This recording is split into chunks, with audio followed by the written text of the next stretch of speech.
yurish zo'r bo'ldi. Ha, zo'r bo'ldi. Ketdikmi endi uyga?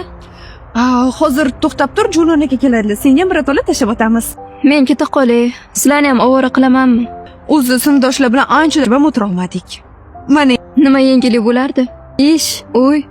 Faqat shu. Nimadan qiynalishim kerak? ishlar bir o'zingga qolgan. O'sha erdan qutulganimga shukr. Hech ham qiynalmayapman.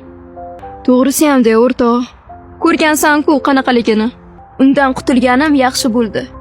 Ko'rinishim ham yomon emas, to'g'rimi? Ering O'zi unga turmushga chiqib katta xato qilganman.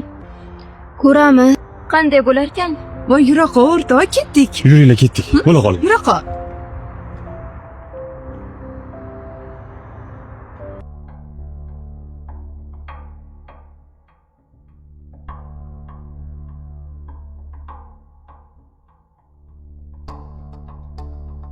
Nega men bunchalar baxtsizman? Meni Shoziyadan nimam kam? Men ham uni eridek erkakka loyiq edim-ku. Nega men ajrashgan juvon nomini oldim? U bo'lsa baxtga ko'milib yashayapti. Ikkita dugona yoshlikdan ahil edik. Hayotimizni qanchalar chiroyli tasavvur qilardik. U-ku niyatlariga yetishdi. Men-chi, nega men yolg'izlikda qiynalib yashayapman-u?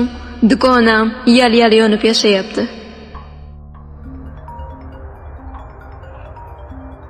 Ha, yaxshi, nima gap? Nega? Nima qilamiz uchrashib? Xafa bo'lma. Aytdim-ku, esimdan chiqibdi. Shu kuni uchrashamiz. Kelishdik. Omadli odamni shaxsiy hayotda ham omadi kelaverar ekanda. Shodiya na bir joyda o'qigan, na bir joyda ishlagan. Yana yetmaganiga eri boy. Mazza qilib yashab yuribdi. Men bechora bo'lsa, bu ahvol. Rost, bugun sen bilan ko'rishib o'zi ham mazza qildim. Mazza qilib sayr qildim. Anchadan beri bunaqa aylanmagandim. Men kumayli, erim yo'q. Seni ering yurishmaydi. Dam olish kuni ham ishlaydimi ering? Buni ustiga yaqin o'tkazib qo'yib, ko'chada bilgan ishini qilib yuradi. Ha, shunaqa degan. Sen o'zi biror marta ishxonasiga borgan. Kelaga ko'p ishonaverma demoqchiman xolos. Xotini uy bekasi. Uyda o'tiradi bolalari bilan. Eri bo'lsa, eri boshqa bo'limda ishlaydigan bitta yosh qizcha bilan uchrashib, unda unga uy olib beribdi deb eshitdim. voy rostdan-a? Ha-da, ayoli bechora uyda o'tiribdi, erim pul topib kelyapti deb. Bu yerda esa eri bilgan ishini qilib yuribdi.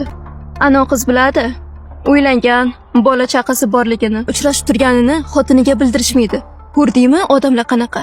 Afsuski shunaqa. Hozir ba'zi bir qiz keyin erini ham qattiq ushlash kerak. Bo'lmasam boshqasiga yana ha? Nimani o'ylab qolding? Buni bilishini yo'li bor-ku. Qanday qilib? Kelganida surishtir, telefonini tekshirib tur. Ko'rdingmi? Bir ikkita narsasi bo'lmasa, nega bermaydi? Shundan ham bilsang bo'ladi-da. Erini telegramini o'zingga ulab ol.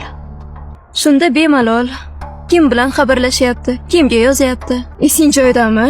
O'zidan nega so'raysan? Sekin telefonini olib o'zingga ulab olasan. Sen haq ekansan, Charos. Men uyda o'tirib hech narsani bilmay o'tiraverar ekanman. Ana ko'rdingmi? Men senga nima degandim? Qolasan. Erim ham ularga jozalarini-chi, yana yetmaganda Bilasanmi? Erkaklar yig'ilgan joyda albatta ayollar mavzusi bo'ladi. Erkaklar yig'ilsa, gap albatta ayollarga taqaladi, ishonaver. Bo'sh kelma, o'rtoqjon. To'g'ri aytasan, lekin ichimga chiroq yoqsa yorishmayapti. Tavba, erimdan nafratlanib qolyapman. Tavba.